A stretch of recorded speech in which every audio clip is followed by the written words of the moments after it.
Hey students, welcome to the channel. कैसे हैं आप सब? बढ़िया हैं? बहुत बढ़िया। मैं भी बहुत बढ़िया हूँ। आपको पता है आपने क्या क्या कर लिया? फोर्थ चैप्टर स्टार्ट हो गया हमारा। 4.3 के हमने 5 क्वेश्चंस देखे थे, राइट। ग्राफ देखा था, किस तरीके से हम ग्राफ में जो इक्वेशन है वो पता लगा सकते हैं कि वो किसकी इक्वेशन है। और हमने देखा था किस तरीके से सॉल्यूशन से, मीन्स अगर आपको किसी इक्वेशन का सॉल्यूशन दे रखा है, एक्स और वाई दोनों पार्ट दे रखे हैं, और आपको बताना है कि वो किसकी इक्वेशन थी जिससे हमने ये सॉल्यूशन निकाला, तो आप सॉल्यूशन से इक्वेशंस बनाना कैसे सीखते हैं वो भी हमने देखा पुरानी वीडियो में। अगर आपने नहीं देखी तो नीचे लिंक है वीडियो का, डिस्क्रिप्शन में आप जाके देखिए जरूर।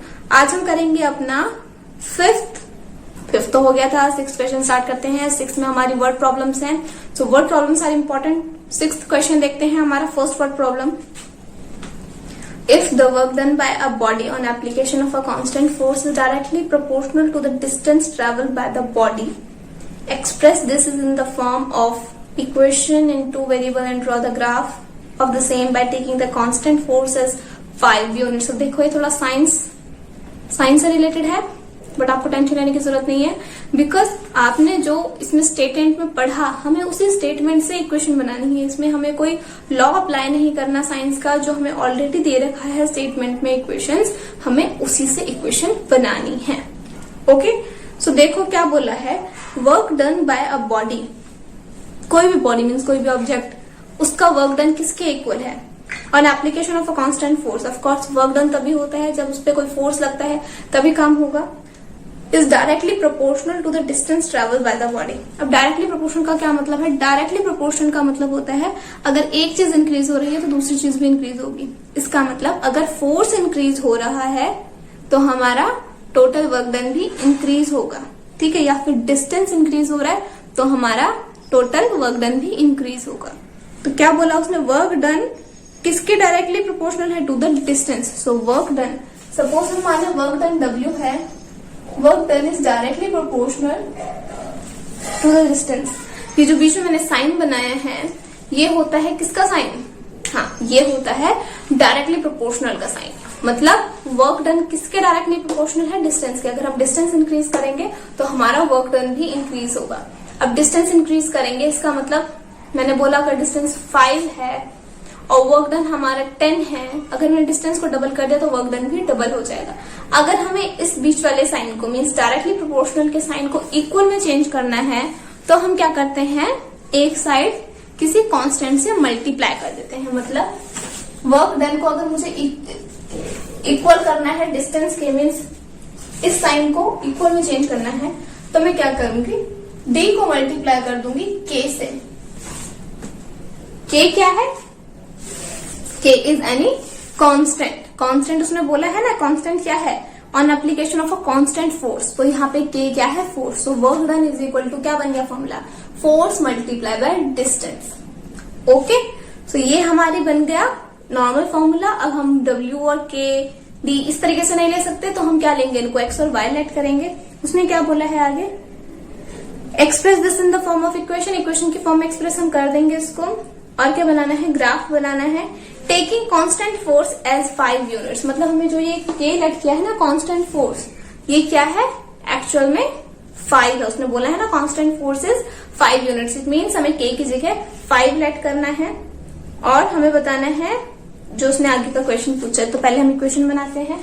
हम वर्क डन को मान लेते हैं x। So let work done dx, let distance dy। तो हमारी इक्वेशन क्या बनेगी? हमारी इक्वेशन बनेगी वर्क डन क्या है? x। तो x is equal to k multiply distance कितना है? y। ये इक्वेशन बन गई। वेयर k क्या है? k is constant force. क्योंकि कांस्टेंट उसने क्या दे रखा है? 5, तो k की जगह हम डाल देंगे 5।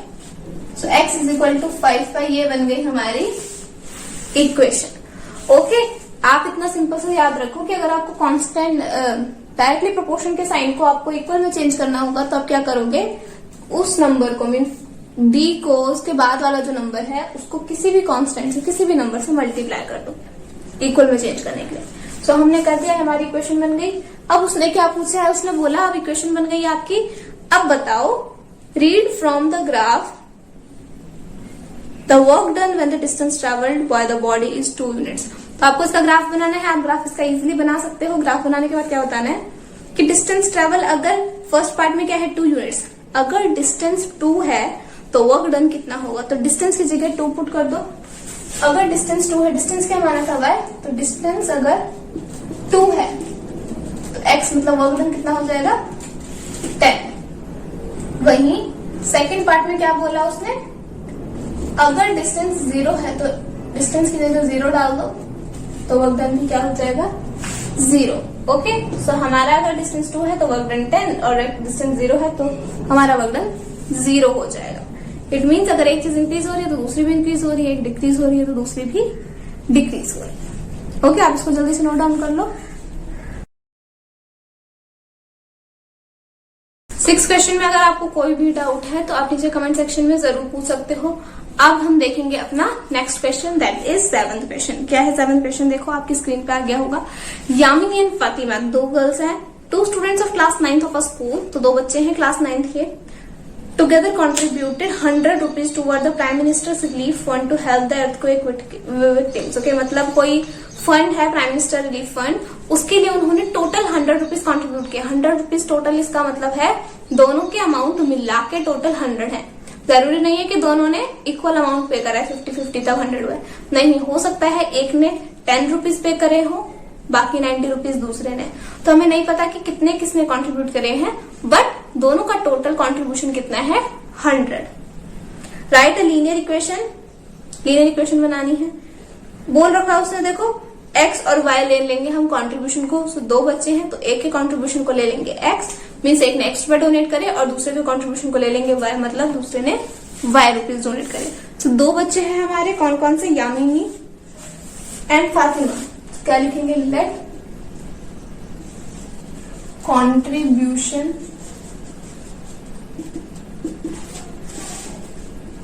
Of Yamini be rupees x and same contribution of Fatima be rupees y। अब दोनों का कंट्रीब्यूशन टोटल 100 है, तो अकॉर्डिंग टू क्वेश्चन हमारी इक्वेशन क्या बनेगी, x plus Y is equal to 100। ये हमारी इक्वेशन बन गई। ठीक है, अब इस इक्वेशन के अकॉर्डिंग आपको ग्राफ बनाना है, तो ग्राफ बनाने के सबसे पहले आपको टेबल बनानी होगी, सॉल्यूशन फाइंड करने पड़ेंगे ना। तो आप इस तरीके से कर लो, x अगर हम 0 डालें, x की जगह 0 डालें तो y की वैल्यू 100 आएगी। अब देखो x की जगह हम कोई बड़ा नंबर डालते, सपोज x की जगह हमने 20 डाला, मीन्स एक ने 20 रुपीज कॉन्ट्रीब्यूट किए, तो बाकी ने कितने करे होंगे 80 आ जाएगा। अब दूसरे ने 30 कंट्रीब्यूट किया, एक्स ने 30 डाले तो उधर जाके -100 -30 70। इस तरीके से आपकी टेबल बन जाएगी। इस टेबल को आप क्या बना दोगे, ग्राफ में बना दोगे, और ग्राफ में बनाओगे आपका सॉल्यूशन आ जाएगा। आपको ग्राफिकली इसको शो करना है, राइट। अब हम देखेंगे अपना 8th क्वेश्चन, उससे पहले आप जल्दी से इसको उतार लो, नोट डाउन कर लो। अब हम देखेंगे अपना 8th question.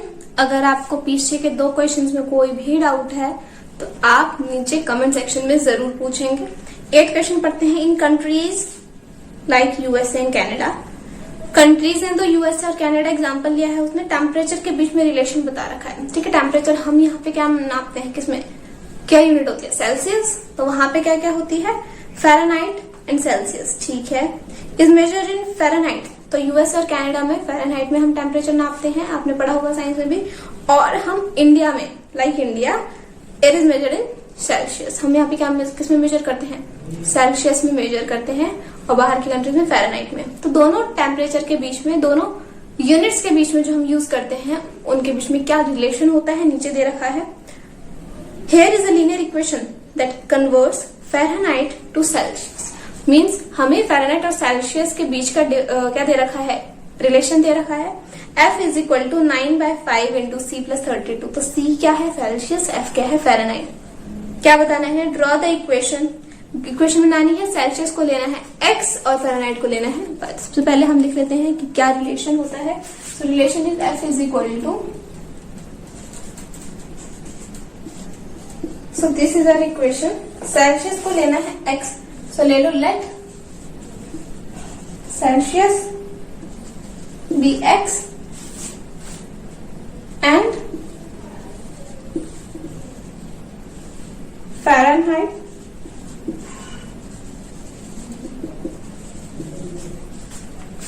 B Y. Celsius की जगह लिख दो x और फ़ारेनहाइट की जगह लिख दो y। ओके, सो हमने इक्वेशन में फ़ारेनहाइट की जगह y, सेल्सियस की जगह x लिख दिया। अब आपको क्या बताना है? हमने लिख दी है इक्वेशन अपनी, और इस इक्वेशन के अकॉर्डिंग हमारा फर्स्ट पार्ट कंप्लीट। फर्स्ट में बोला उसने इक्वेशन बनाओ, उसका ग्राफ बनाओ, तो ग्राफ तो आप बना लोगे। उसका सेकंड देखते हैं, सेकंड क्या है? उसने दे रखी है वैल्यू टेम्परेचर की कितनी है? If temperature is 30 degree Celsius means हमें सेल्सियस क्या है हमारा x, हमें x की वैल्यू दे रखी है 30, तो लिखोगे यहाँ x इज इक्वल टू 30। तो उसने फ़ारेनहाइट की वैल्यू पूछे मीन्स y की वैल्यू पूछी, तो x की जगह 30 डाल दो। इस इक्वेशन में x की जगह 30 डाल दोगे, y की वैल्यू आ जाएगी। तो देखो सबसे पहले कैंसिल होगा, 5 6 30, 6 9 54, 54 प्लस 32 86। इसका मतलब 30 डिग्री सेल्सियस किसके इक्वल होता है? 86 डिग्री फ़ारेनहाइट के इक्वल। सो हमारा आ गया। नेक्स्ट देखो थर्ड पार्ट में आपको फ़ारेनहाइट में दे रखा है टेम्परेचर और आपसे पूछा है सेल्सियस में बताओ, तो इसको भी आप कन्वर्ट कर लोगे इजीली। हम थर्ड पार्ट देखते हैं अपना। आपको दे रखा है 95 डिग्री फ़ारेनहाइट, इसका मतलब आपको फ़ारेनहाइट क्या है y, तो y की वैल्यू दे रखी है 95 डिग्री। इसको पुट करोगे इक्वेशन में। इक्वेशन क्या है?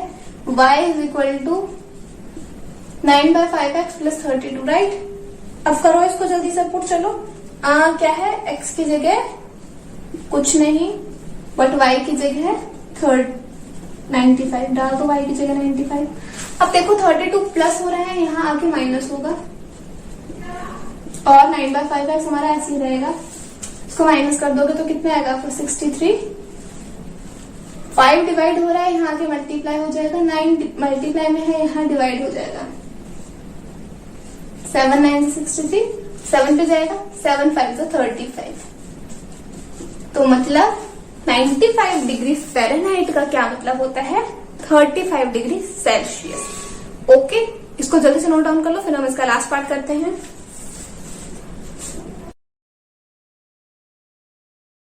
अब हम इसका फोर्थ पार्ट देखेंगे। फोर्थ पार्ट में भी सेम ऐसे करना है, बस टेम्परेचर दे दिया 0। क्या बोला है? If the temperature is 0 degree Celsius means Celsius में क्या करता है? 0, तो सेल्सियस x 0 है, तो x है 0 है तो पूरा 0 हो जाएगा। 0 प्लस 32 ही होता है, तो मतलब फ़ारेनहाइट का कितना आ जाएगा? 32 डिग्री फ़ारेनहाइट। इसी तरीके से उसने बोला अगर फ़ारेनहाइट 0 हो गया मीन्स y की जगह 0 हो और आपको निकालना है x की वैल्यू सेल्सियस में निकालना है, तो आप क्या करोगे? y की जगह 0 डाल दोगे और वैल्यूज निकाल दोगे। 32 प्लस हो रहा है, यहाँ आके क्या हो जाएगा? माइनस, यहाँ बचेगा 9/5x। 9 मल्टीप्लाई हो रहा है, यहाँ पे डिवाइड में चला जाएगा और 5 डिवाइड में है तो वो मल्टीप्लाई में।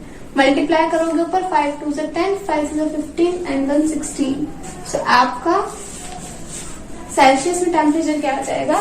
-160 अपॉन 9 डिग्री सेल्सियस। इसका मतलब फ़ारेनहाइट अगर 0 डिग्री फ़ारेनहाइट है तो हमारा सेल्सियस में नेगेटिव में चला जाएगा। ये है हमारा फोर्थ पार्ट का ही। फिफ्थ देखते हैं। फिफ्थ में उसने क्या बोला? फिफ्थ में वो क्या बोल रहा है?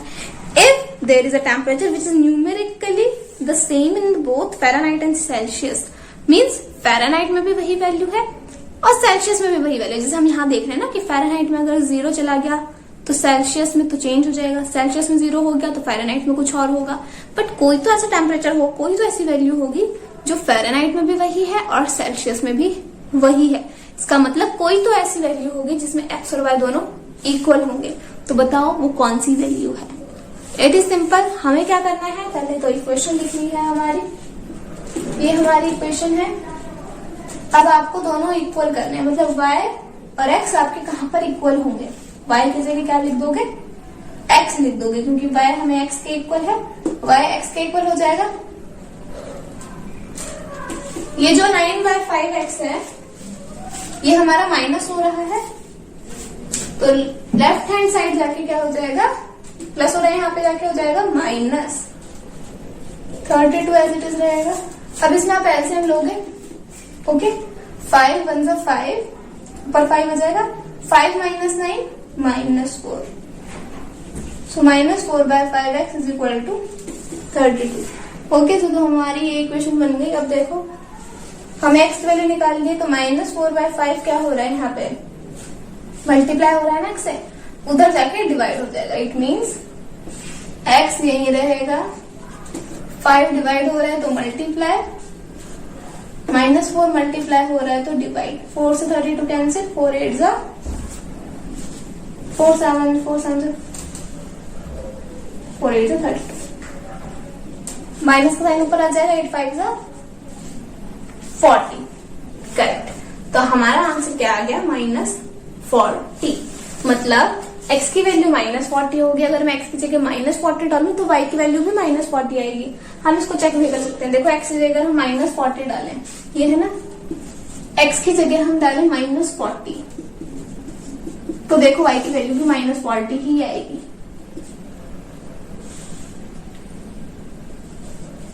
राइट, 5 8 जा 40, 8 8 64, 8 9 72, सो -72 + 30 कितना होता है, -40।